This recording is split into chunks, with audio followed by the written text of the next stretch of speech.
ijoro ryari ritegerejwe n'abakunzi b'umupira w'amaguru ku mugabane w'i Burayi, aho amakipe abiri akomeye ariyo Paris Saint-Germain ndetse na Liverpool FC yagombaga gucakirana mu mukino wo kwishyura wa kimwe cya kane cya UEFA Champions League. Habaye igikorwa cyakoze ku mitima ya benshi, gihindura umwuka w'amarushanwa, gishyiraho abanyabuntu ndetse n'agahinda. Mbere gato y'uko umukino utangira, amakuru y'icamugongo yari yaramaze gukwirakwira ku isi yose, cyane cyane mu isi ya siporo. Ni urupfu rw'umunyabigwi wabaye umukinnyi ukomeye mu ikipe ya Liverpool witwaga Diogo Jota. Umwe mu bakinnyi bari barigaruriye imitima ya benshi muri Liverpool no ku rwego mpuzamahanga, yitabye Imana azize impanuka y'imodoka mu itangira ry'iyi sezo. Ni inkuru yakubise benshi mu mitima, cyane cyane abakunzi ba Liverpool, ariko sibo gusa, isi yose y'umupira w'amaguru yahise ihagarara nk'aho ihumeka gahoro, itekereza ku buzima bugira herezo bitunguranye by'uyu mukinnyi Diogo Jota. Nubwo Paris Saint-Germain yari igiye guhangana na Liverpool rero mu mukino wakeye, umukino warangiye ekipe ya Paris Saint-Germain ibashije gukomeza,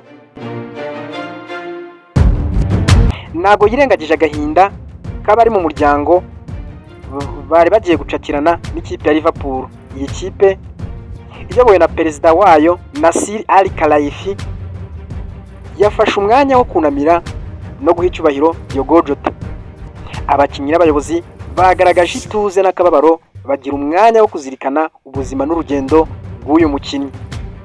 Ni igikorwa cyashimangiye ko nubwo amakipe aba ari mu rugamba rwo gushaka intsinzi, hari ibintu biruta gutsinda cyangwa gutsindwa. Ibyo ngibyo ni ubumuntu ndetse n'ubufatanye. Uyu mukino ni wari ukiri umukino w'amanota gusa. Itike yo kujya muri kimwe cya kabiri wahindutse nk'urubuga rwo kwibuka, kubaka no kugaragaza ko umupira w'amaguru ari ururimi ruhuza isi. Abafana bari mu kibuga no hanze yacyo bagaragaje agahinda kenshi, bamwe bataka, abandi bafite amarira, ariko bose bahuriye ku kintu kimwe: guha icyubahiro umukinnyi wabo Diogo Jota. Liverpool nubwo iri mu bihe bikomeye by'amarangamutima, yagombaga gukina ifite umutima uremereye. PSG cyangwa Paris Saint-Germain nayo ntiyari isanzwe, kuko yari ije guhangana n'ikipe iri mu gahinda ko gukomeza kwibuka umunywanyi wabo.